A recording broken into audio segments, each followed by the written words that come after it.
Sí, El día de doctora. hoy vamos a tratar lo referido a la institucionalidad ambiental. En la clase anterior veíamos, en la sesión número 1, acerca del origen de la crisis ecológica, esta relación entre el hombre y la naturaleza, y cómo que el derecho ambiental ingresa para poder ordenar esta relación armónica entre este famoso binomio hombre-naturaleza, dando por un lado el derecho a un ambiente sano y equilibrado, regulado en nuestra Constitución, en el artículo 2, literal punto 22, pero al mismo tiempo implica un deber de protección del Estado. Todo aquello que les estoy mencionando se encuentra regulado en nuestra legislación. Yo les mencionaba en la clase, en la primera clase, sobre el marco jurídico a nivel internacional y cómo el derecho ambiental internacional fue irradiando a diferentes subespecialidades, entre ellas el derecho administrativo, donde se encuentra enmarcado la legislación ambiental. Pero la legislación ambiental no pudiese plasmarse si no viéramos el contexto a nivel internacional. Les mencionaba la Declaración de Estocolmo en el año 1972, cómo esto rompe el paradigma del crecimiento económico y empiezan las primeras elaboraciones acerca del concepto de desarrollo sostenible y con ello la necesidad de que exista una compatibilidad entre un crecimiento económico más integral, más integral e integrador y que no colisione con las necesidades humanas, porque no podemos negar que el concepto del derecho ambiental, de los recursos naturales, está íntimamente ligado y relacionado con el tema económico. Algunos que son un poco más escépticos, y les mencionaba que una de las características del derecho ambiental es esta esencia de derecho público y por ende de voluntad política en cuanto a establecer políticas públicas en materia ambiental y poder plasmar estas políticas públicas. La legislación ambiental, al igual que las políticas públicas, tiene una relación directa con la temática del día de hoy, que es la institucionalidad y gestión ambiental.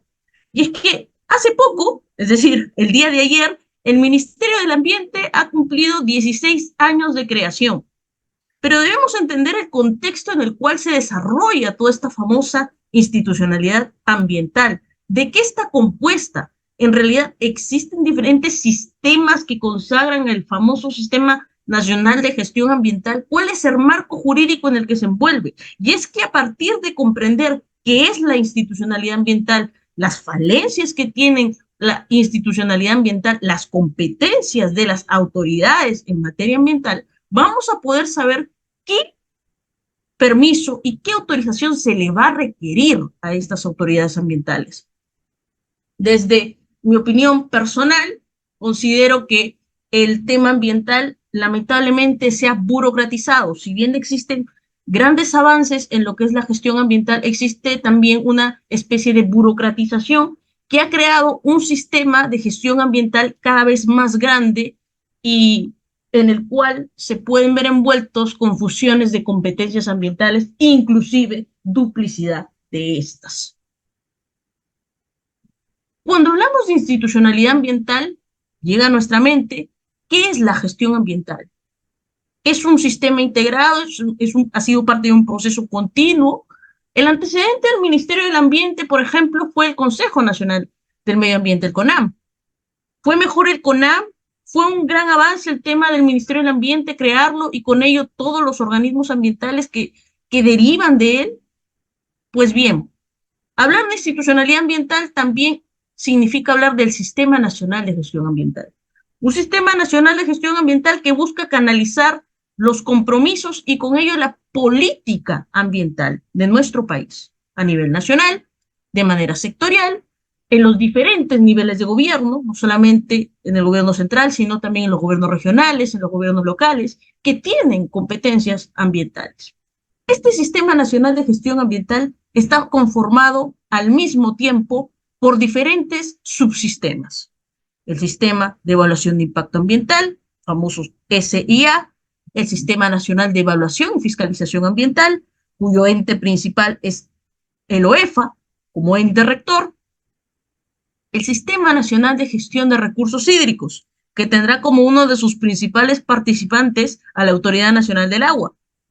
El Sistema Nacional de Áreas Naturales Protegidas, que tendrá como su principal actor al Servicio de Áreas Naturales Protegidas, Servicio Nacional de Naturales Protegidas, el SARNAM, y el CINIA, que es el Sistema Nacional de Información Ambiental. Una de las preguntas que tuvimos en la primera sesión fue, ¿existe realmente un derecho de acceso a la información ambiental? Bueno, está considerado dentro de un subsistema más del Sistema Nacional de Gestión Ambiental. La institucionalidad ambiental fue parte de un proceso sistémico, continuo, que tuvo como antecedente, como bien les dije, al Consejo Nacional del Medio Ambiente. Buscó de tal manera este proceso de institucionalidad ambiental ver reflejados aquellos compromisos que nuestro Estado peruano asumió en su momento a nivel internacional. Yo les mencionaba que, por ejemplo, la Declaración de Río de 1992, una de las más importantes para toda Latinoamérica, generó en las constituciones, no solo de Latinoamérica, sino también del mundo, un famoso efecto greening o efecto ecologizante. De tal manera que los conceptos ambientales empezaron a insertarse en las constituciones del mundo. Yo les mencionaba también, claro ejemplo de ello es los artículos del 66 al 69 de nuestra Constitución, que versan en temas de recursos naturales, diversidad biológica, política nacional ambiental, la defensa de la Amazonía, son reflejo de la Declaración de Río del 92, una de los documentos más importantes en el derecho ambiental. Y esto, a su vez, repercutió en la elaboración de normativa especial, específica, como la Ley General del Ambiente. Entonces, teníamos en el año 92, a nivel internacional, la Declaración de Río, más conocida también como la Cumbre de la Tierra, y con ello a generarse una serie de procesos y procedimientos que buscaban contribuir al desarrollo sostenible. En el Perú, desde la época de los 90, hemos visto un proceso de cambios paulatinos en el marco institucional ambiental. En dicho contexto, se han creado y han desaparecido distintas entidades públicas responsables de la gestión pública ambiental. El hito, considerado el hito más importante, fue la creación del Ministerio del Ambiente en el año 2008. Pero este no puede ser posible sin referirnos a su antecesor, que es el Consejo Nacional del Medio Ambiente. El CONAM concentraba todas las funciones, ¿no? O sea, no existía SENACE, no existía OEFA. El CONAM concentraba absolutamente todo. Era un ente rector, hablaba acerca de lo que realizaba las funciones de fiscalización, de sanción, buscaba corregir vacíos, es decir, se concentraba todo en el CONAM, de tal forma que se creó el famoso Marco Estructural de Gestión Ambiental, el MEGA, que era el antecedente del Sistema Nacional de Gestión Ambiental en el año 1997. El MEGA es la primera versión de la gestión ambiental con un desarrollo menor de los componentes de la gestión descentralizada. Estamos hablando de un organismo todopoderoso como el CONAM, que tenía funciones coordinadoras, fiscalizadoras, normativas y sancionadoras, ¿no? Era una concentración de todas las competencias ambientales y sobre la base de esa concentración es que encontraba respaldo en el marco estructural de gestión ambiental.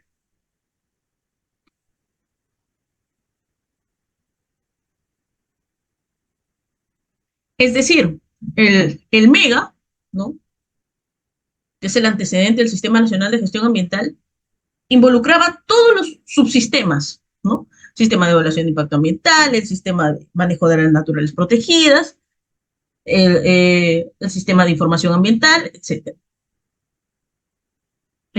Bien, con relación al Sistema Nacional de Evaluación de Impacto Ambiental, también lo ejercía el CONAM en el 2001. Esto implicaba conducir una política integrada y compartida por todos los ministerios responsables de evaluar y aprobar estudios de impacto ambiental. Es importante señalar que el CONAM convivió durante su funcionamiento con el INRENA, que vendría a ser el antecedente del CERFOR, ¿no?, un organismo público descentralizado adscrito al Ministerio de Agricultura. Esta entidad tenía bajo su competencia todo el tema de lo que es las áreas naturales protegidas. El IRRENA manejaba el tema de áreas naturales protegidas, también manejaba lo que era gestión de recursos hídricos, la ley de aguas, sus reglamentos, y bueno, de los recursos forestales como la flora y fauna silvestre. Se cuestionó el papel coordinador del CONAM, esto por la ausencia de funciones fuertes en materia de control a las autoridades ambientales sectoriales. Y es que es un poco difícil que un solo organismo pueda controlar, pueda establecer políticas normativas, pueda dirigir y conducir todo el Sistema Nacional de Gestión Ambiental y solo tenga un organismo como el IRRENA, que se encontraba en su momento adscrito en el Ministerio de Agricultura, que lo pueda ayudar en labores referidas a áreas naturales protegidas o temas de recursos hídricos. Pero ¿cómo es que nace el Ministerio del Ambiente y con ello el tema de la institucionalidad ambiental? Y parece paradójico cuando hablamos de institucionalidad ambiental y tenemos que hacer referencia al acuerdo de promoción comercial con los Estados Unidos. Si ustedes lo buscan en Google, el acuerdo de promoción comercial, el famoso TLC con Estados Unidos, regula entre sus ítems el tema de fortalecer la institucionalidad ambiental. Es decir, uno de los requisitos propios del TLC era fortalecer la institucionalidad ambiental. Es así que el 20 de diciembre del 2007, el presidente de la República anuncia la creación del Ministerio del Ambiente, tras encargar al que luego se convertiría el primer ministro del Ambiente, Antonio Braque. Antonio Braque fue el primer ministro del Ambiente, fue quizás de profesión ecólogo, una de las personas que tuvo mayor vocación en los inicios de la gestión ambiental. Han pasado muchos ministros en el tema ambiental, Pulgar Vidal, Quijandría, etcétera, algunos vinculados al tema más de ingeniería ambiental, otros más asociados al tema de derecho ambiental. Actualmente el ingeniero Castro Vargas, anterior, tuvo el cargo anterior de jefe de la Autoridad Nacional del Agua, ¿no? Con un perfil diferente en cuanto a buscar esta compatibilización de lo económico con lo ambiental, ¿no? Tiene esta visión de que el destrabe de los proyectos de inversión no puede haber en lo ambiental una traba burocrática, ¿no?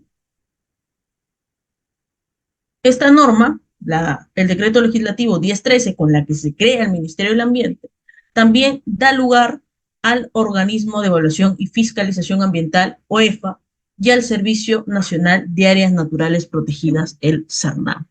El Ministerio del Ambiente absorbe al CONAM y algunas modificaciones importantes fue que las funciones de fiscalización empezaron a pasar de forma progresiva al OEFA.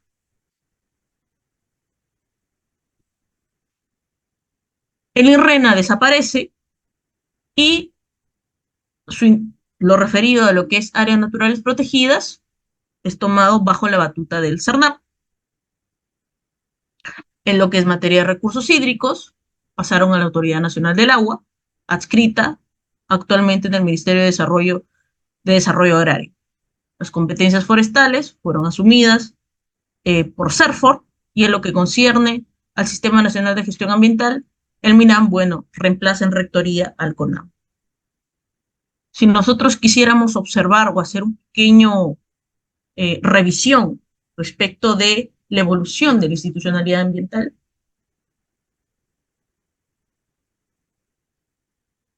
vamos a darnos con la sorpresa de la existencia de una serie de organismos que actualmente conforman este Sistema Nacional de Gestión Ambiental. Se da lugar, pues, por ejemplo, a la Ley 27446, que es la que crea el Sistema Nacional de Evaluación de Impacto Ambiental, el Sistema Nacional de Gestión Ambiental, la Ley 28245, con sus respectivas modificaciones. En realidad, una de las normativas que más se ha modificado ha sido la referida al Sistema de Evaluación Ambiental, Impacto Ambiental. La Ley General del Ambiente, que se constituiría como la base de toda la legislación ambiental, del derecho ambiental peruano. El decreto legislativo número 1013, que crea el MINAM y también al OEFA, el Decreto Supremo 012-2009, que establece la Política Nacional del Ambiente. Posteriormente, en el año 2012, se crea lo que es el SENACE, que se encargaría de hacer esta revisión, evaluación de proyectos de gran envergadura en sectores que causan impactos ambientales negativos significativos. También en el año 2017 se desarrolla un nuevo reglamento del MINAM y así hasta nuestra actualidad han existido modificaciones referidas, por ejemplo, en lo que es la legislación de residuos sólidos o también esta incorporación de listados de sectores respecto de proyectos de inversión en el Sistema Nacional de Evaluación de Impacto Ambiental, la incorporación de, por ejemplo, normativa referida a contaminación lumínica, que actualmente no está reglamentado. Entonces, hemos visto que esta institucionalidad ambiental lo que ha buscado es fortalecer el Sistema Nacional de Gestión Ambiental. Existe una transferencia de competencias en el OEFA de los distintos sectores para que sean fiscalizados. Del mismo modo, también en querer concentrar el tema de las certificaciones ambientales y con ello la evaluación de proyectos de inversión en el SENACE y de alguna manera descongestionar aquellas direcciones ambientales de carácter sectorial.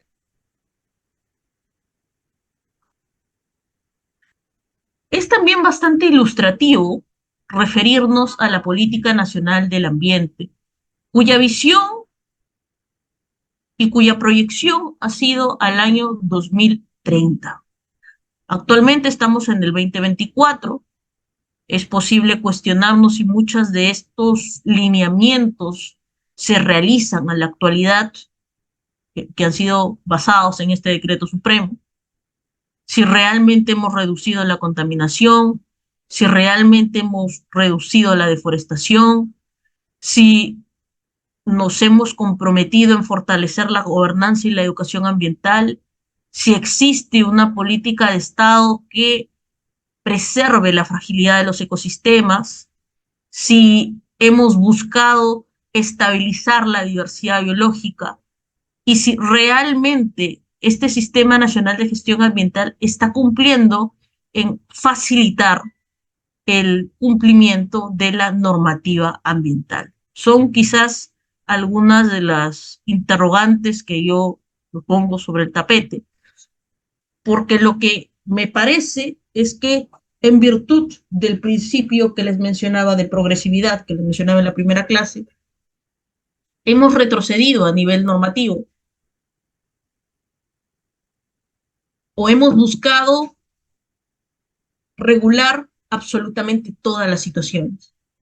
Hemos dejado de lado el tema de los conocimientos ancestrales de las comunidades nativas indígenas, no lo consideramos propiamente como un factor determinante para fortalecer la gobernanza ambiental.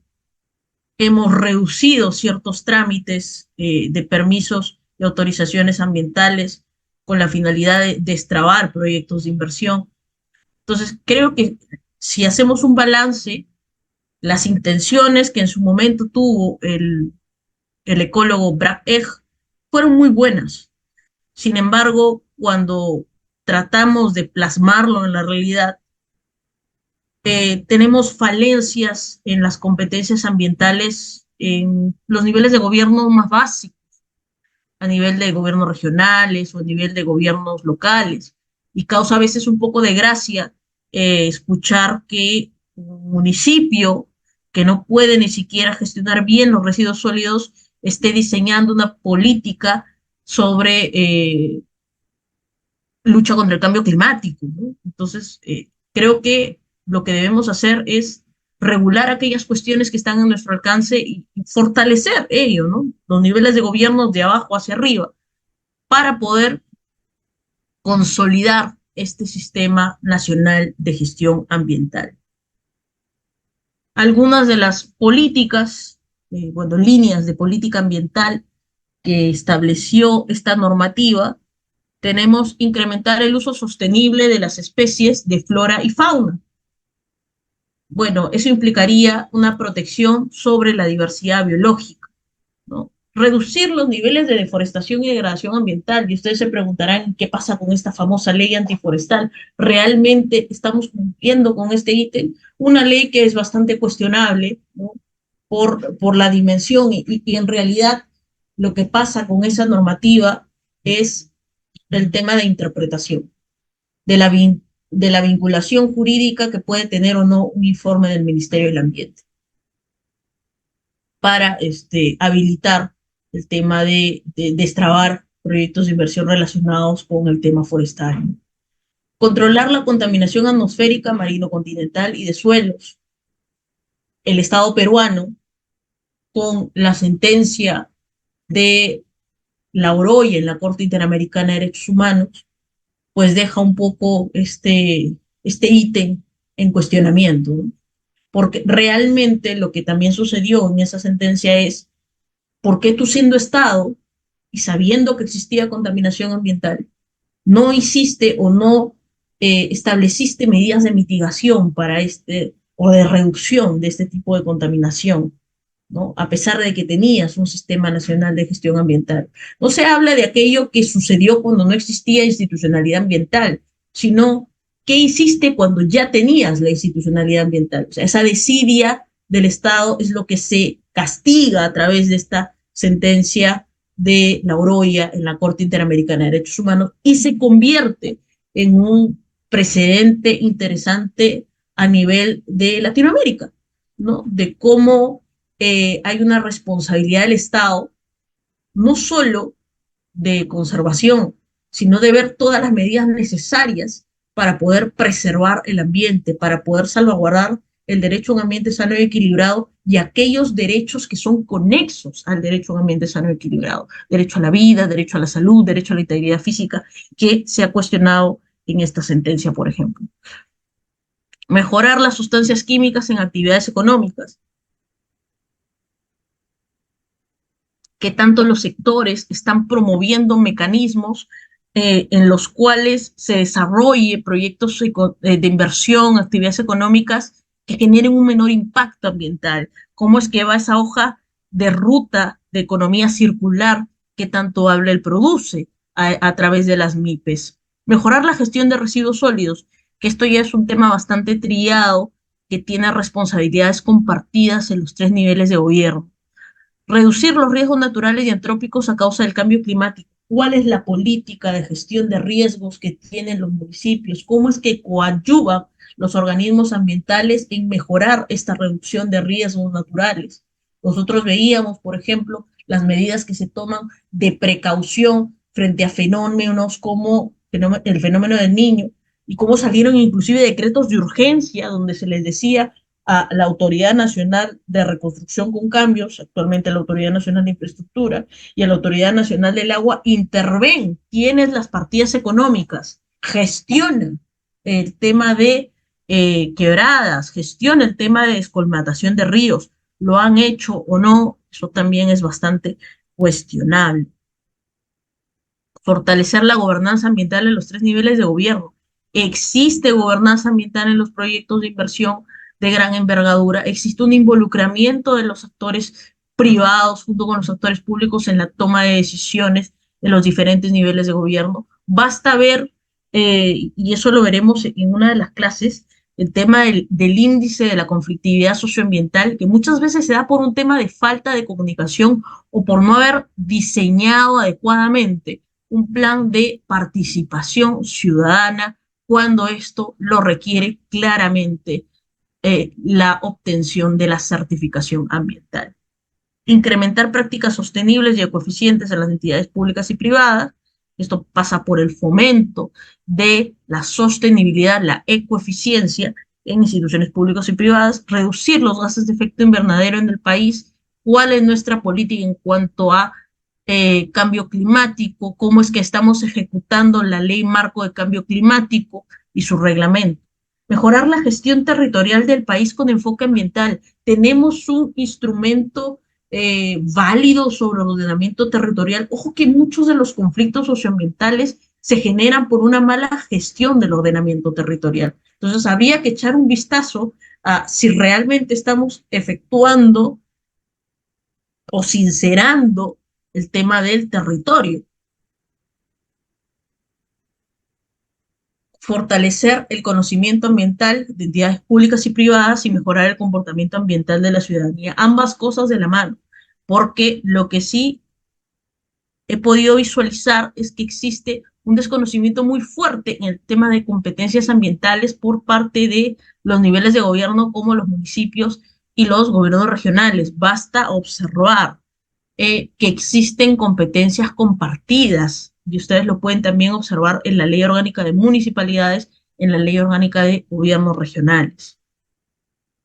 ¿Cuáles son las funciones del MINAM? El MINAM, en esencia, es un ente normativo.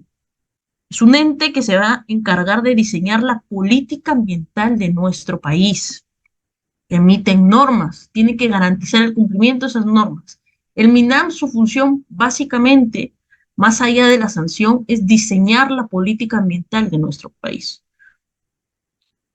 En esta idea, no solamente es diseñarla, sino al mismo tiempo plantear su diseño y también su implementación, su ejecución a través de todo este sistema nacional de gestión ambiental que nosotros poseemos, producto de esta institucionalidad ambiental reclamada y siendo un requisito para el TLC con Estados Unidos. Algo paradójico, ya que el gobierno estadounidense demostró en su momento ese escepticismo a lo ambiental.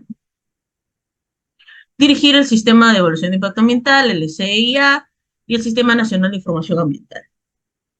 Promover y coordinar la adecuada gestión de residuos sólidos. Hemos visto que el MINAM emite normativa al respecto. Esto es muy importante. Implementar los acuerdos ambientales internacionales. Nosotros, como Estado peruano, hemos suscrito una serie de acuerdos internacionales. Yo les mencionaba la Declaración de Río 92 porque me parece muy importante, y de ahí, de la Declaración de Río 92, devienen una serie de derechos, pero también una serie de productos, denominados los productos de Río, la Convención Marco de Naciones Unidas para el Cambio Climático y la Convención sobre Diversidad Biológica. Entonces, sobre la base, por ejemplo, solamente de la Declaración de Río, debemos decir, NAM, tú tienes que hacer políticas, tienes que hacer normativa que salvaguarde la flora y fauna silvestre, diversidad biológica, ¿no? La diversidad genética de esa diversidad biológica. Y también, Convención Marco de Naciones Unidas sobre el Cambio Climático, debes buscar que se reduzca el tema de cambio climático, considerar el tema de cambio climático como un factor determinante en los proyectos de inversión. Que eso es algo que ha ido incorporándose de a poco en el tema de certificaciones ambientales, que lo ha considerado, por ejemplo, el SENACE, que ve proyectos de gran envergadura. Otros acuerdos ambientales internacionales que nosotros tenemos, por ejemplo, la reducción de aquellas sustancias químicas que destruyen la capa de ozono. Nosotros hemos escrito y hemos ratificado el Protocolo de Montreal, que versa justamente sobre el tema de reducir aquellas sustancias que provoquen una destrucción de la capa de ozono. Otro acuerdo que hemos suscrito nosotros y hemos ratificado, la Carta Mundial de la Tierra, que si bien no es vinculante, el tema de las hojas de ruta de las conferencias de las partes, de las COPs, ¿no? Referidas a cambio climático, donde tenemos diversos ítems que debemos cumplir. Entre ellos el tema forestal, el tema de bosques. Entonces, el MINAM no solo tiene que preocuparse por destrabar proyectos de inversión y de que el tema ambiental no se visualice como una traba, sino lo que tiene que hacer es facilitar el cumplimiento de los acuerdos ambientales internacionales suscritos y ratificados por el Estado peruano. Promover la participación ciudadana en los procesos de toma de decisiones para el desarrollo sostenible y fomentar una cultura ambiental nacional. Cuando se habla de participación ciudadana, se habla justamente del involucramiento de la sociedad civil en la toma de decisiones, en la toma de medidas respecto de proyectos de inversión, respecto de actividades económicas en curso, ¿no? Entonces, ¿cómo promuevo yo la participación ciudadana? Empiezo a legislar o empiezo a integrar normativas.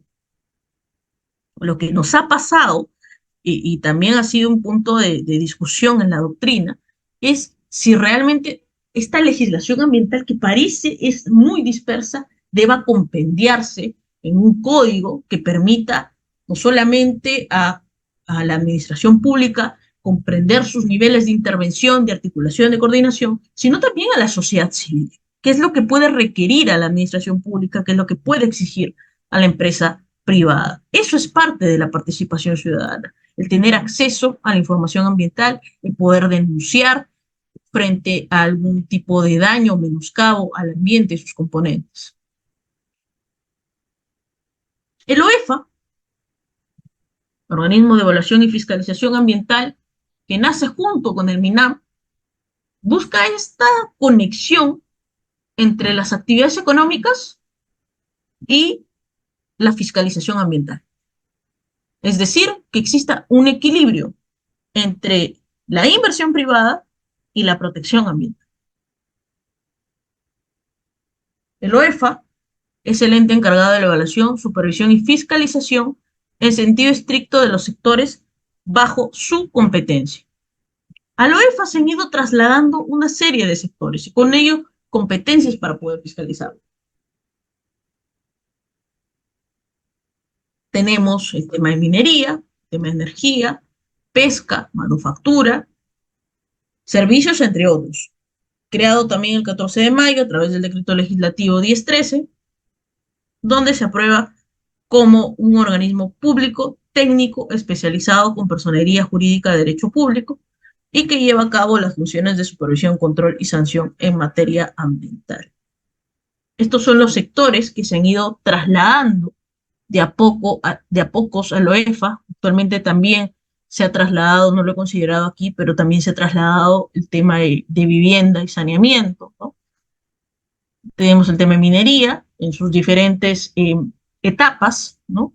La minería en la etapa de exploración, de explotación, de transporte, de labor general, de beneficio y almacenamiento concentrados, el sector de energía, en lo que es hidrocarburos y electricidad, sectores bastante álgidos y con grandes impactos ambientales, el sector de pesca, en lo que es acuicultura y procesamiento de industria pesquero, infraestructura y servicios, industria manufacturera, organismos biomodificados y el tema de fiscalizar el registro de consultoras ambientales a cargo del SENACE. El OEFA es el ente principal en el tema de fiscalización ambiental.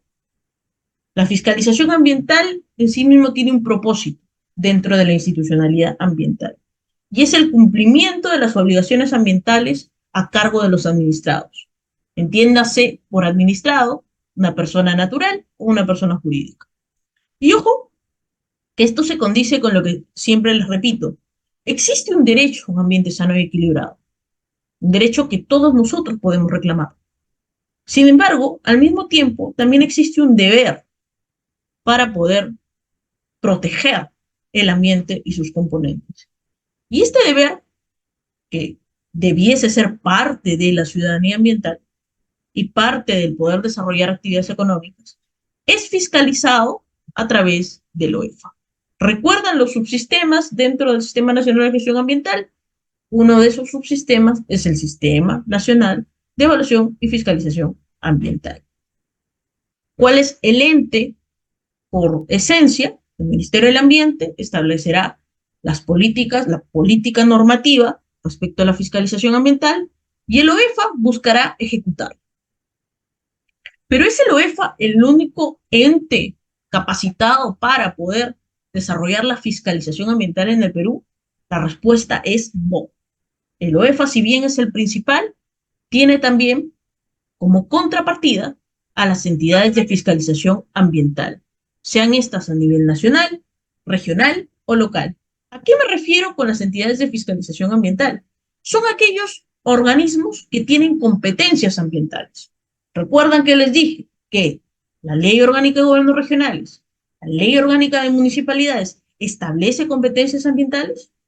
¿De quién es la competencia ambiental respecto del recojo de residuos sólidos? es a nivel municipal, es de la municipalidad, de su gerencia o sugerencia de limpieza pública a través de sugerencia de servicios a la ciudad. Él es el responsable. Un área de conservación regional. ¿Quién es el responsable? ¿Es el CERNAM? ¿El MINAM? No, es un área de conservación regional. El responsable es el gobierno regional de administrarla adecuadamente.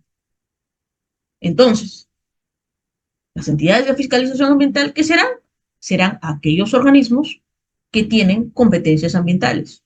Entiéndase, gobiernos regionales, gobiernos municipales, perdón, gobiernos locales, o direcciones ambientales sectoriales, es decir, aquellas direcciones generales ambientales que se encuentran en los ministerios. Por ejemplo, el tema de supervisión de instalación de antenas, ¿no? Existe una denuncia de que no existe autorización para instalar antenas, hay afectados por radiaciones no ionizantes, un caso hipotético, ¿no? ¿Quién va a realizar la supervisión en ese caso, ¿no? Es una empresa de telefonía que ha instalado antenas donde no debiese. Ojo que no estoy hablando que no tiene certificación ambiental, sino que ha instalado donde no debiese y parte de las obligaciones ambientales que ellos tenían era instalar en una determinada zona. Se expande. Bueno, en primer lugar, tendría que entrar la entidad de fiscalización ambiental antes que la OEFA, es decir, la Dirección General Ambiental o de Asuntos Ambientales del Ministerio de Transporte y Comunicaciones. Entonces, así funciona el Sistema Nacional de Evaluación y Fiscalización Ambiental. Cada entidad tendrá competencias ambientales. Entiendas, una EFA nacional, direcciones ambientales sectoriales, es decir, de cada ministerio, regional, gobiernos regionales con competencias ambientales, competencias compartidas, o los gobiernos locales, que también tienen competencias en materia ambiental. Las funciones de fiscalización ambiental, en sentido amplio, implican un haz de deberes. La evaluación consiste en acciones de monitoreo y vigilancia de la calidad del ambiente y del estado de conservación de los recursos. Por ejemplo, monitoreos. Aquí posiblemente hayan ingenieros, ¿no? Monitoreos de calidad del aire, monitoreos de calidad de ruido. ¿Realmente están cumpliendo las obligaciones ambientales de la certificación ambiental que se les fue expedida o no? El OEFA tiene la potestad de poder fiscalizar estos monitoreos. Supervisión. Se verifica el cumplimiento de obligaciones ambientales fiscalizables y se promueve la subsanación voluntaria. Proceso de supervisión ambiental. Por ejemplo, no tengo actualizado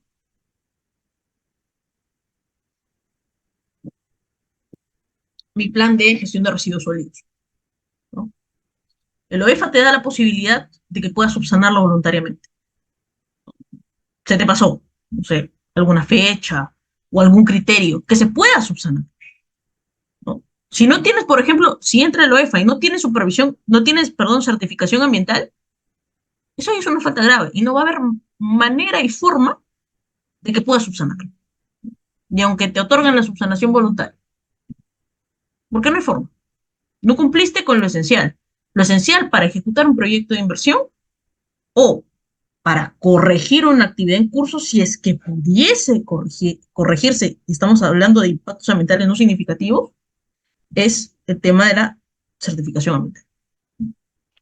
La fiscalización en sentido estricto, facultad de investigar las posibles infracciones administrativas e imponer sanciones. El ejemplo que le estoy poniendo de la certificación ambiental. Fiscaliza la OEFA, ve que no tiene certificación ambiental, estás desarrollando tu actividad económica, te inicia un procedimiento administrativo sancionado. Aplicación de incentivos. Los incentivos son beneficios que se les da a los administrados que implementen medidas o procesos con la finalidad de reducir o prevenir la contaminación. Aquí, por ejemplo, el Produce tiene los famosos acuerdos de producción más limpia, que también están validados a nivel de la OEFA, ¿no? Y que se terminan convirtiendo en incentivos para los administrados y para la reducción de la contaminación. Algo que siempre también menciono en las clases, creo que es importante que quien sea profesional, no profesional, que sea parte de la sociedad civil, sepa, ¿no? Es el tema de cómo es el procedimiento de una denuncia. ¿Recuerdan esta interacción que les decía del derecho ambiental internacional y con ello las subespecialidades? Esto es parte del derecho administrativo ambiental. Yo como siempre les comento, nosotros como sociedad civil tenemos la obligación de mover el aparato estatal. Pero para mover el aparato estatal tenemos que saber utilizar los mecanismos adecuados. Uno de esos mecanismos que nos da la institucionalidad ambiental, que nos da la legislación ambiental, que, que nos brinda el Sistema Nacional de Gestión Ambiental, son las denuncias ambientales. Las denuncias ambientales pueden hacerse a través de diferentes medios, ¿no? De manera virtual, por teléfono o presencial. Sin temor a equivocarme, todos los departamentos de nuestro país, o mal llamadas regiones de nuestro país, tienen un OEFA. Todas, con total seguridad. Así que pueden hacer una denuncia. Se registra la denuncia, se derivará la denuncia dependiendo del nivel de competencias, ¿no? Sea una entidad de fiscalización ambiental, sea un organismo de evaluación y fiscalización ambiental. ¿Qué sucedería? Este caso también es bastante típico. Si el que no está cumpliendo con las obligaciones ambientales como entidad de fiscalización ambiental es un gobierno regional o un municipio, ¿a dónde me voy? Claro, vas a la OEFA y lo denuncias. Denuncias que el gobierno regional o el gobierno local no está cumpliendo como entidad de fiscalización ambiental. Y esa denuncia es válida, ¿no? Si se tratase, por ejemplo, de sectores como el de minería, energía, pesca, también se puede hacer a través de la OEFA. El OEFA es un organismo que es indispensable para todo el sistema nacional de fiscalización ambiental. Es el ente máximo. Entonces, es necesario y es indispensable poder mover esta entidad. Otra entidad también creada con la finalidad de brindar soporte a las evaluaciones de proyectos de inversión de gran envergadura que signifiquen impactos ambientales negativos contundentes, por decirlo así, para no repetir el tema de significativos, es el Sistema de Evaluación Nacional de Certificaciones Ambientales para las Inversiones Sostenibles, el SENACE. El SENACE, creado bajo la Ley 29968, tiene en esencia las siguientes funciones. Revisar y aprobar los estudios de impacto ambiental detallados. Los estudios de impacto ambiental detallados son aquellos que tienen impactos ambientales negativos significativos. ¿Dónde se van a encontrar esos impactos ambientales negativos significativos? En actividades económicas macro. Entiéndase, gran minería, gran industria, pesca industrial, hidrocarburos, electricidad, infraestructura, etc. Otra de las funciones que tiene el SENACE es administrar el Registro Nacional de Consultoras Ambientales. Las consultoras ambientales tienen un registro que lo maneja el SENACE. Este registro de consultoras ambientales implica que las consultoras ambientales deben cumplir determinados requisitos. ¿Qué requisitos? Un determinado tipo de personal, ingenieros, sociólogos, en su mayoría, abogados, para poder registrarse, para poder ingresar a este Registro Nacional de Consultoras Ambientales. ¿Y qué le va a permitir el poder ingresar a este registro de consultoras ambientales? ¿Cuál es el beneficio? Que al administrarse esta data, muchos de los titulares de proyectos de inversión acuden a esta data y contratan directamente con la consultora ambiental, que será la empresa que realice todo este proceso para la obtención de la certificación ambiental. Ojo, que dentro de lo que es consultoría ambiental, se puede ingresar como un equipo multidisciplinario, pero también se puede ingresar como persona natural. Eso se abrió recientemente, hace un par de años. También se encargan de administrar el registro administrativo de las certificaciones ambientales, de consolidarlo, ¿no? También buscan formular propuestas de mejora continua de los procesos de evaluación ambiental.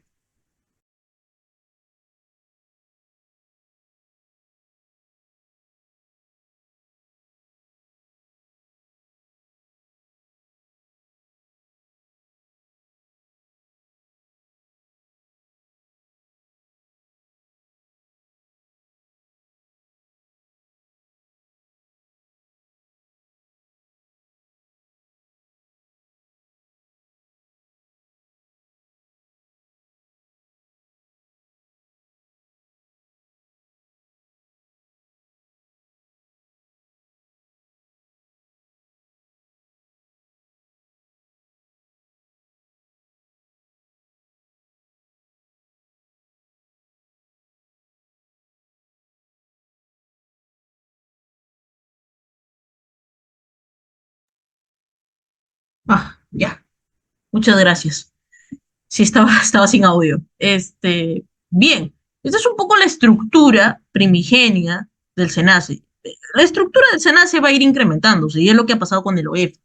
A medida que van trasladándose sectores para el tema de certificaciones ambientales, en el caso del SENACE, la institución va creciendo, se va requiriendo mayor cantidad de personal. Es lo mismo que ha pasado en el OEFA. Ahora acá en el OEFA hay direcciones referidas a supervisión ambiental en minería, en hidrocarburos, en pesca, etcétera. Esta es un poco la estructura que tiene el SENACE, ¿no? Las direcciones que maneja por el momento y que van a ir incrementándose con el paso del tiempo.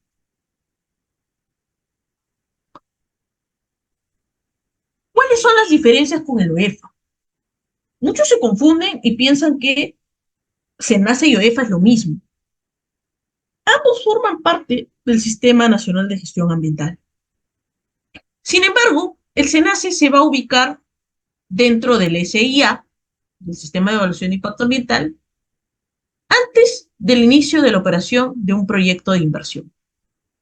Con el SENACE, los proyectos de gran envergadura van a tener que pasar a cumplir una serie de requisitos: la descripción del proyecto, los planes de participación ciudadana, tu plan de monitoreo, tu plan de gestión de residuos sólidos, para poder llegar a la certificación ambiental. La certificación ambiental va a darte una serie de obligaciones ambientales que debes cumplir de manera periódica, de tal forma que cuando el OEFA, si es competente para fiscalizar ese sector, va a fiscalizar esas obligaciones ambientales que derivan de tu certificación ambiental que te lo ha establecido el SENACE, ¿no? Entonces, antes del inicio de la operación de un proyecto de inversión, ¿no? Y en el caso del SENACE, hay el acompañamiento de la línea base, o sea, todo lo que requiero para obtener la certificación ambiental, la evaluación del estudio de impacto ambiental detallado, participación ciudadana, y bueno, en el caso del EFA es la supervisión y fiscalización de las obligaciones ambientales. Algo que también es muy interesante en el tema de certificaciones ambientales, yo lo estoy tratando de manera muy tangencial ahorita, en la siguiente clase, en la clase 3, ya voy a hablar un poco más sobre proyectos de inversión y certificaciones ambientales, que son la base de certificación ambiental, comprender qué tipo de certificación ambiental requiero según los niveles de impacto, va a permitir conocer qué clase de permisos y autorizaciones voy a requerir para obtener esa certificación ambiental. Una de las grandes innovaciones que ha planteado el SENACE es la famosa certificación ambiental global. Estamos hablando de proyectos de gran envergadura, entonces lo que propone el SENACE es que se incorporen, ¿no? Que hay una solicitud de opiniones técnicas, por ejemplo, del ANA, ¿no? Del CERFOR, de DIGESA o de DICAPI. Esa es la famosa certificación ambiental global. Otro de las novedades que tiene el SENACE es haber incorporado la variable de cambio climático, que debe ser considerado por proyectos de gran envergadura.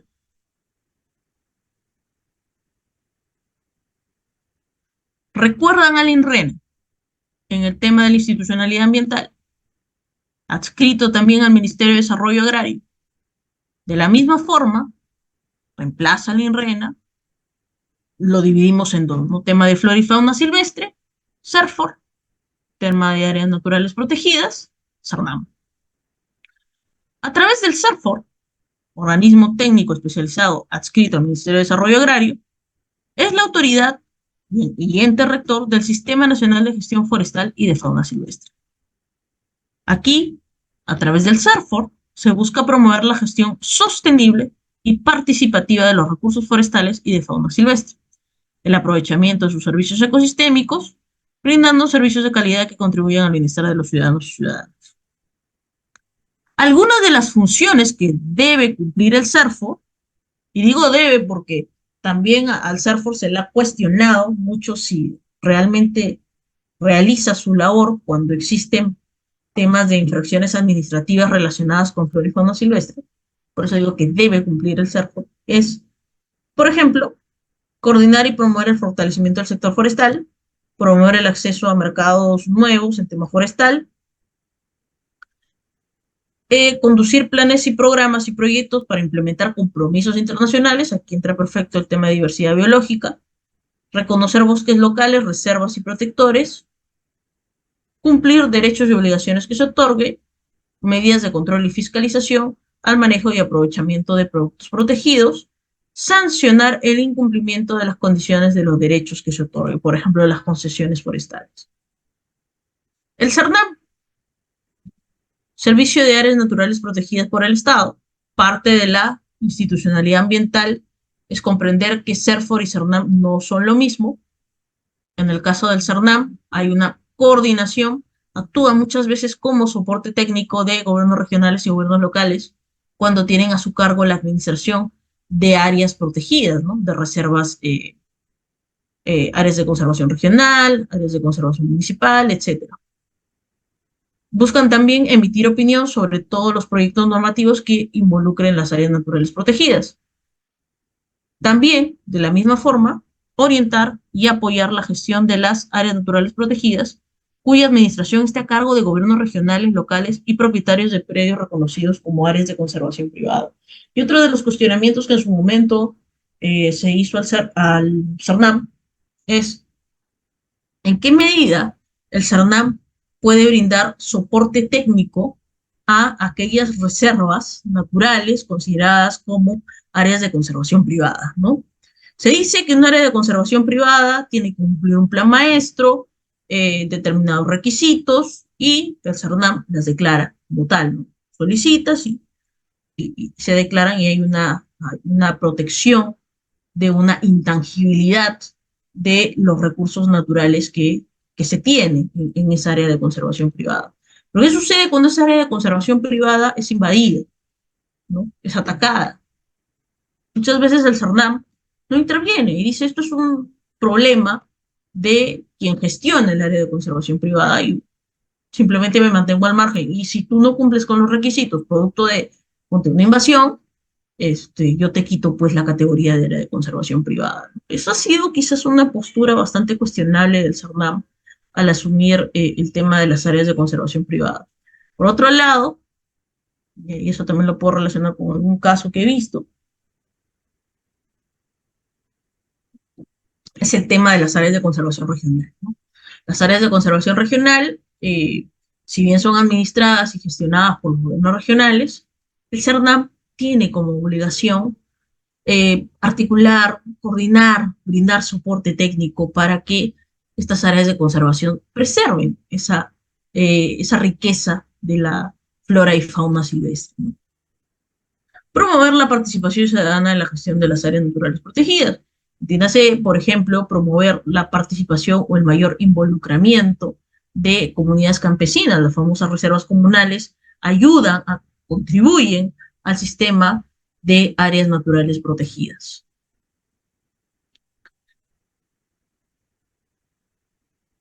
La Autoridad Nacional del Agua, que tiene su propio marco jurídico, se rige por la Ley de Recursos Hídricos y su reglamento, y que busca la administración de los recursos hídricos, de los bienes naturales, fuentes de agua, se encuentra adscrito al Ministerio de Desarrollo Agrario y es el ente rector del Sistema Nacional de Gestión de los Recursos Hídricos. Mucho se cuestiona acerca del comportamiento que tiene la ANA. La ANA también tiene toda una estructura que estará dada por las autoridades administraciones del agua, más conocidas como AAA, las autoridades locales del agua, el Consejo de Recursos Hídricos. Pero bien, ¿cuáles son las funciones del ANA? ¿A qué se dedica el ANA? Administra y vigila las fuentes naturales del agua. Evalúa instrumentos ambientales. Autoriza volúmenes de agua que utilizan y distribuyen los prestadores de servicios de agua. Otorga derechos de uso, autorizaciones de vertimiento y reuso de agua residual tratada. Autoriza obras en fuentes naturales de agua. Aquí, como ustedes pueden apreciar, se ve lo que son temas de autorizaciones y permisos que otorga la Autoridad Nacional del Agua. El ANA, como les bien les mencionaba, están constituidas por las autoridades administrativas del agua, las autoridades locales del agua y los consejos de recursos hídricos de cuenca, ¿no? ¿Qué es lo que hace la AAA? Otorga derechos de usos de agua y autorizaciones de reuso de aguas residuales. Se vigila el uso de las fuentes de agua y se supervisa el cumplimiento del pago de retribución económica. Además, realiza estudios, inventarios, monitoreos y la gestión de riesgos en glaciares, lagunas y fuentes de agua subterráneas. La autoridad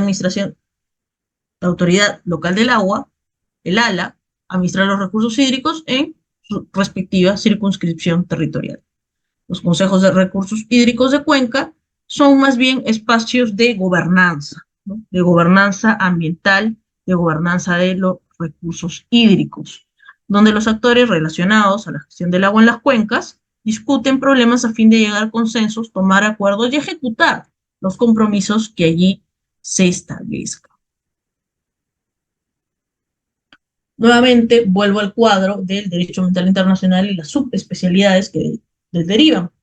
Yo les mencionaba en la primera clase que una de las especialidades que deriva del derecho ambiental internacional es el derecho administrativo ambiental, el derecho constitucional ambiental, que también hemos hablado de él, y también el derecho penal ambiental. Y también les mencionaba que el derecho ambiental en esencia es preventivo. Y si queremos ser más puristas en el tema ambiental, podría decirse que la base del derecho ambiental no solo es la prevención, sino el principio precautorio. Pero ¿qué sucede cuando falla el principio de prevención, el principio precautorio, y sucede un menoscabo, un detrimento, un daño suficiente al medio ambiente y a sus componentes, que es irreversible, que daña la naturaleza y que es necesario acudir a la persecutoriedad de los delitos ambientales, tipificados en nuestro Código Penal, unos más graves que otros, pero que quien se encarga en medio de la institucionalidad ambiental de poder perseguir estos delitos ambientales, la defensa del medio ambiente y los recursos naturales, a nivel penal, estará dada por las fiscalías especializadas en materia ambiental, con sus aciertos y desaciertos, ¿no? De lo que hemos podido observar en mi experiencia profesional es que muchos de los desaciertos es no saber tipificar adecuadamente los delitos ambientales, no saber interpretar adecuadamente el informe fundamentado, que es un requisito necesario, si bien es opcional, para mí es un requisito necesario para poder comprender la tipificación de los delitos ambientales. El informe fundamentado, un informe establecido por la autoridad ambiental competente, que va a permitirte conocer si existe un daño, un menoscabo, un detrimento lo suficientemente gravoso para poder acudir a la vía penal ambiental. Existen en nuestro país, en gran parte de nuestro país, fiscalías especializadas en materia ambiental con mayor actividad en la selva de nuestro país.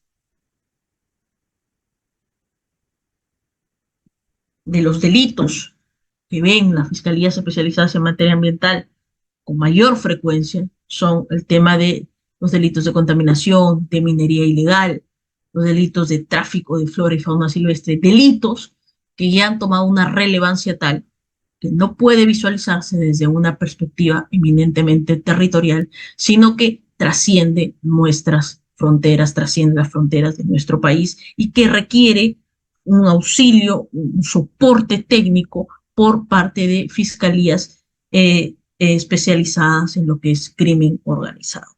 Las FEMAS han tratado de consolidar el sistema de persecutoriedad penal de los delitos ambientales.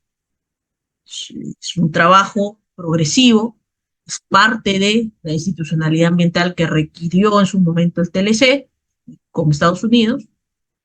Tienen una especie de preparación por parte del gobierno de Estados Unidos a través de la USAID acerca de los delitos ambientales, de tal manera que los operadores jurídicos de las fiscalías especializadas en materia ambiental puedan realizar de mejor manera su trabajo. Otro punto que forma parte de la institucionalidad ambiental es el tema de las municipalidades. ¿Son las municipalidades organismos que tienen competencias ambientales? Por supuesto que sí. Ustedes pueden revisar la Ley Orgánica de Municipalidades y allí van a encontrar que, por ejemplo, las municipalidades provinciales tienen la función de regular y controlar el proceso de disposición final de los desechos sólidos, líquidos y vertimientos industriales en el ámbito provincial, así como la emisión de humos, gases, ruidos y demás elementos contaminantes de la atmósfera y el ambiente. Existe un negocio, una discoteca en una zona que es residencial, que no está habilitada para que existan negocios de esta envergadura. ¿Puedo acudir a la municipalidad? Por supuesto.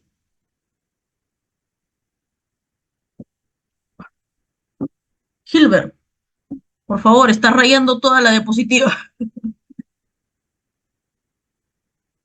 Gracias. Por ejemplo, las municipalidades ubicadas en zonas rurales, además de las competencias básicas, tienen a su cargo aquellas relacionadas con la promoción de la gestión sostenible de los recursos naturales. Suelo, agua, flora, fauna, biodiversidad, recursos energéticos. Les he mencionado que la institucionalidad ambiental no existiría si no hay un marco jurídico que lo regule. Cada una de las instituciones que yo les he mencionado tiene su propio reglamento de organización y funciones. Y ahí ustedes pueden también ampliar de qué va cada una de ellas. Pero a modo de resumen, puedo decir, los gobiernos municipales y regionales tienen competencias ambientales que es necesario que efectúen. El CERFOR se va a encargar del tema de flora y fauna silvestre, ¿no? De aquellas infracciones administrativas relacionadas a atentados contra la flora y fauna silvestre. El CERNAM verá lo que son áreas naturales protegidas, sin que ello lo desligue completamente de brindar soporte técnico en áreas de conservación regional y áreas de conservación privada. La ANA se encargará de ver lo que son recursos hídricos, el MINAM de establecer la política ambiental nacional a través de su función normativa y como ente rector del Sistema Nacional de Gestión Ambiental. Las FEMAS en el tema de los delitos ambientales y, a ver, veamos, el SENACE en el tema de certificación ambiental de proyectos de gran envergadura, el OEFA en temas de fiscalización ambiental, a la par con las CEFAS, ¿no? Que estarán dadas por direcciones ambientales a nivel de cada sector, de cada ministerio, y también a nivel de las competencias ambientales que tienen gobiernos regionales y gobiernos municipales. Esto a modo de resumen de lo que es la institucionalidad ambiental. La institucionalidad ambiental se mueve dentro de un marco jurídico.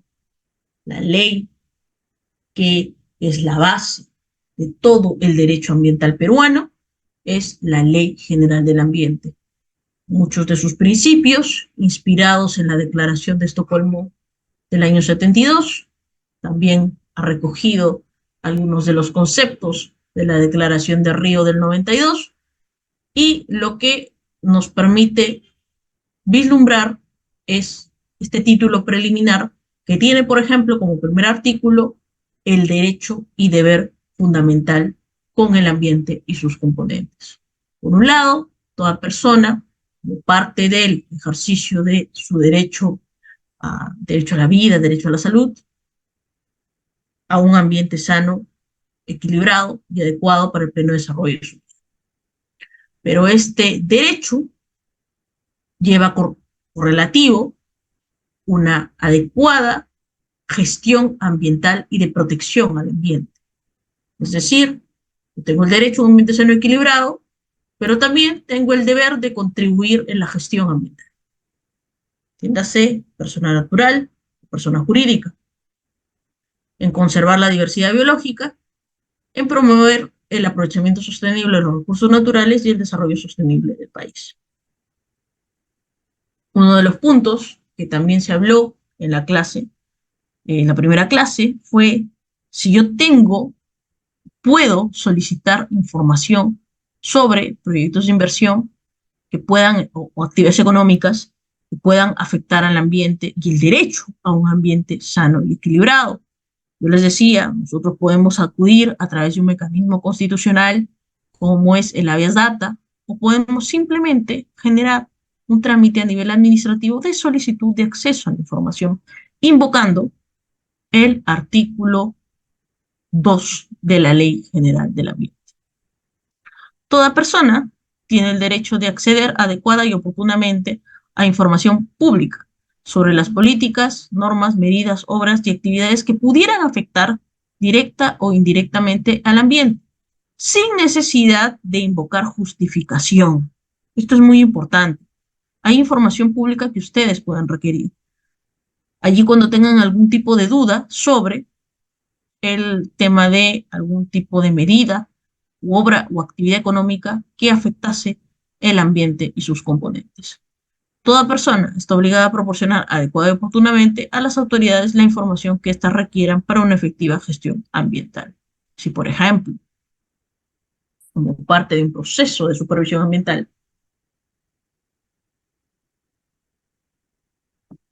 el OEFA le requiere información sobre la adecuada gestión de su plan de residuos sólidos, o si tiene un plan de contingencia para evitar emergencias ambientales, tiene todo el derecho a requerírselo y la persona jurídica o la persona natural deberá entregarse, ¿no? Esto en virtud del derecho de acceso a la información. Otro de los derechos que también lo hemos visto y lo hemos mencionado es el tema de la participación en la gestión ambiental, el principio de sostenibilidad, que no es más que la integración equilibrada de los aspectos sociales, ambientales, económicos y del desarrollo nacional, pero también esta necesidad de que no se comprometa la capacidad de los recursos naturales para las generaciones futuras. El principio precautorio, que lo hemos hablado en la primera clase también, se encuentra regulado en la Ley General del Ambiente. Entonces, si ustedes quieren iniciar algún tipo de acción, pueden invocar el principio precautorio. Sobre el particular, hay desarrollo de jurisprudencia constitucional ambiental. Esto también lo hemos visto en la primera clase, lo voy a pasar. El principio de responsabilidad ambiental y el de gobernanza, que está regulado en la Ley General del Ambiente. Y bien, si podemos hablar de manera genérica de la 28611, podemos decir que a través de esta norma se trata de brindar las pautas en cuanto a lo que es el sistema de evaluación de impacto ambiental, que implica la participación ciudadana, que implica la preservación o conservación de la diversidad biológica, cómo es que la empresa y el medio ambiente tienen un vínculo, una relación, y cómo la empresa debe realizar sus actividades económicas sin afectar el medio ambiente. La necesidad de promover la ciencia, la tecnología y la educación ambiental también es uno de los capítulos que desarrolla la ley 28611. El tema de acceso a la información tiene su propio acápite dentro de la ley 28611 y en general lo que busca la 28611 es establecer la política nacional del ambiente, el cumplimiento de esta política nacional del ambiente. Uno de los artículos que me parece interesante de la 28611 es el artículo 17, que habla sobre los instrumentos de gestión ambiental. ¿Cuáles son los instrumentos de gestión ambiental? ¿Cómo es que se facilita todo el sistema nacional de gestión ambiental? Tenemos instrumentos de planificación, de promoción, de control, de información, el tema mismo de la información ambiental, de participación ambiental. Y estos instrumentos de gestión ambiental buscarán cumplir la política ambiental, los compromisos asumidos, las líneas de acción de la política ambiental. Entiéndase el ordenamiento territorial, las evaluaciones de impacto ambiental, los planes de cierre frente a actividades económicas del abandono de determinadas actividades económicas que pudieran causar impactos, los estándares nacionales de calidad ambiental, los límites máximos permisibles, la certificación ambiental, que es muy importante para los proyectos de inversión, los sistemas de información ambiental, instrumentos de fiscalización ambiental y sanción, etc. El Sistema Nacional de Gestión Ambiental se encuentra regulado a través de la normativa de la 28245. La 28245 tiene por finalidad orientar, integrar, coordinar, supervisar, evaluar y garantizar la aplicación de lo que diseña la 28611. El artículo 3 del Sistema Nacional de Gestión Ambiental busca que todo aquello que sea diseñado se aplique, asignándole responsabilidades a las autoridades ambientales competentes, ¿no? Contribuir de esta manera a la conservación y aprovechamiento sostenible de los recursos naturales. Estos son algunos de los principios, voy a mencionarlos, solo algunos de ellos. Tiene la obligatoriedad en el cumplimiento de la Política Nacional Ambiental, la Agenda Nacional Ambiental y las normas transsectoriales, articular el ejercicio de las funciones públicas. Esto es importante, evitar la superposición, omisión y duplicidades en el vacío de las competencias ambientales, promover la descentralización y desconcentración de las competencias ambientales, buscar la simplificación administrativa, sin que ello signifique desconocer la variable ambiental, el tema de la información ambiental, promover mecanismos para la solución de conflictos ambientales, el famoso tema del arbitraje ambiental, por ejemplo, priorizar mecanismos que busquen la prevención y producción limpia. Yo les mencionaba el ejemplo de Produce, que en su propio reglamento de gestión ambiental para la industria manufacturera habla de los acuerdos de producción más limpia. Un principio precautorio que también ya se los he mencionado.